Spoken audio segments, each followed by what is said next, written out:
তিন পাহাড়ে শক্তি চট্টোপাধ্যায়।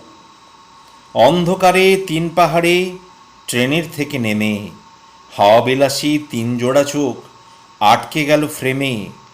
জনমানববিহীন স্টেশন, আকাশ ভরা তারায়, এমন একটি দেশে আসলে সকলে পথ হারায়। পথ হারিয়ে যায় যেদিকে, সেদিকে পথ আছেই। ঝর্ণা, কাঁদর, টিলা, পাথর বনভূমির কাছেই। বনভূমির ওপারে কোন মনোভূমির দয়, ফুসুর ফাসুর ঘুসুর ঘাসুর স্বপ্নে কথা কয়। পূব আকাশে আস্তে ধীরে আলোর ঘোমটা খুলে, শক্ত সবুজ গা ভেসেছে তিন পাহাড়ের কোলে।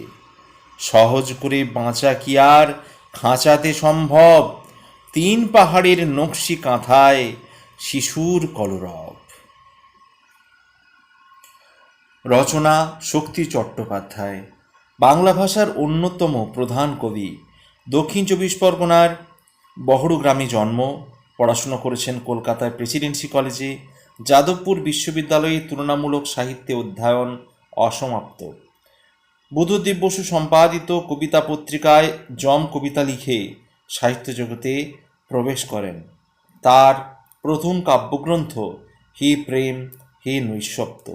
তার কাব্যগ্রন্থের সংখ্যা ৫১। প্রণীত অনুদিত সম্পাদিত কবিতা ও গদ্যগ্রন্থের সংখ্যা ১১১।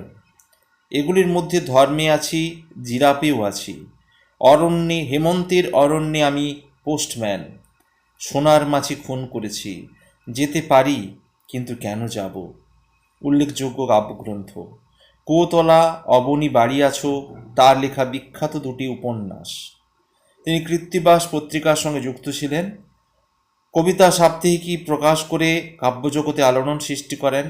অতিথি অধ্যাপক হিসাবে বিশ্বভারতীতে অধ্যাপনায় রত থাকাকালীন আকস্মিক হৃদরোগে আক্রান্ত হয়ে প্রয়াত হন। তিনি আনন্দ পুরস্কার, রবীন্দ্র পুরস্কার এবং সাহিত্য একাডেমি পুরস্কার পেয়েছেন। ধন্যবাদ।